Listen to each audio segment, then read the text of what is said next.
if I've got someone listening to this who is employed, maybe you when you were at Robson Taylor, possibly thinking I can do this. What do you think their traits naturally should be, if there is such a thing? And what would your advice be to somebody that's thinking of going for it on their own? I think it's about thinking outside of the box. So you've got your status quo, you've got what everybody else does, but where are the new ideas coming from? Where's the thought process? And I'm not talking about reinventing the wheel, but actually just Mm, thinking like, what could I do differently if I'm going to go and make a new market, or I'm going to go and create opportunities somewhere? I don't just want people that are going to go into their existing client base and do the same thing over and over again, non-competes and all of that. It's just not attractive. What you want is people that are thinking about something new, thinking about a new direction, thinking about where they can go potentially and do that others that they have been close to haven't gone before.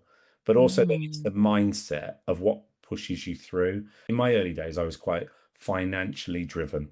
Okay. At the end of my first year, we had call recording and all those things back, even back in those days, or call stats. And at the end of my first year, I worked out how much I'd earned and how many calls I'd made. And I worked out that every call I made, whether they said yes or no, or didn't answer and I left a voicemail, was worth £4 to me. Wow.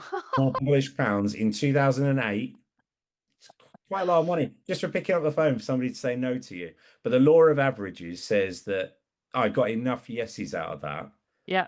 to push it forwards. The money motivation for me was I wanted to buy a house. Like I had a goal. It wasn't just Mm, I want mm. cash sat in my Yeah, pocket. yeah, yeah.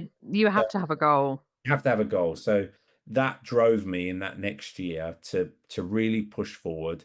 And it took me 2 years then to buy the house that I wanted. But on the dark days when no one's saying yes and you've made 60 calls and you think, geez, I just go off and make a cup of tea now. They're the kind of attributes and traits that push people through the hard bit. And the hard bit isn't sending Mm. another 50 emails, it's picking up the phone and making something happen.